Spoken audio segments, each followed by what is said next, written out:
A dramatic development in a local murder case. A killer collapses, sobbing in court as her mother describes how her daughter was murdered. Good afternoon, I'm Bruce Hamilton. That breaking news alert comes to us from the Duval County Courthouse, where court let out less than an hour ago. James Rhodes pleaded guilty as part of a plea deal with prosecutors. In exchange, he will spend life in prison. He previously faced the death penalty. Rhodes is accused of robbing and then killing Shelby Farah. She was a clerk at the Metro PCS store in Brentwood. Channel 4's Ashley Harding and Chris Parento were in the courtroom this morning. Ashley spoke with the Farah family, but first, check in with Chris Parento with more on the case. Chris.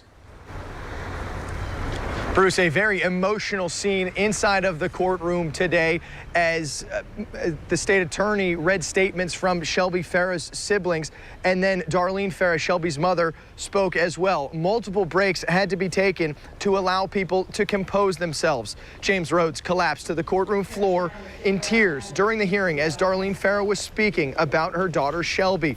Rhodes has now entered his guilty plea, giving up his right to a trial in the case.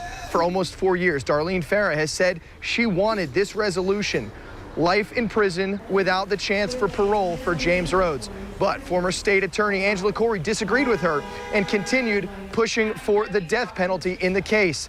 New state attorney Melissa Nelson says since she was elected, she has spoken multiple times with Darlene Farah, the investigators on the case, and her assistants before coming to this decision to accept a plea deal and take the death penalty off the table. It's a decision that she told me wasn't difficult to make at all. You know, I feel very strongly that this resolution, it ensures the safety of the public. It brings finality to a case that's been litigated for almost 4 years. It provides certainty in the outcome, and very importantly, it respects the wishes of Darlene Farah.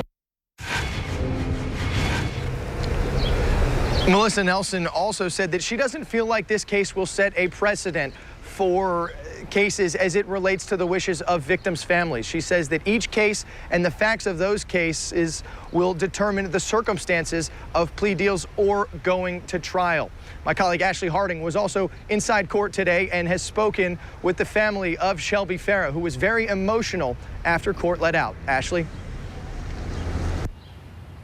Yes, Chris, she was extremely emotional. As soon as that court hearing was over, Darlene Farah said out loud, "It's over." Those were the words she's been waiting nearly 4 years to say out loud. It has been a long and painful journey. She says that she and both of her surviving children are now ready to begin to heal. Take a look at this video from inside that courtroom one more time. These moments inside the courtroom were very powerful. Clutching her daughter Shelby's photo, Darlene Farah told James Rhodes that she had forgiven him for what he did to Shelby and subsequently what he did to her family. She also presented a birthday card which Rhodes had sent to her on her most recent birthday.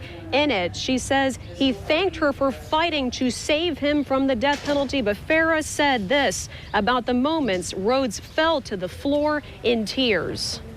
How did I feel? I cry every day. I mean, I'm gonna be honest with you, it didn't bother me. He cries. I cry every day, every night. Some days I cry all day.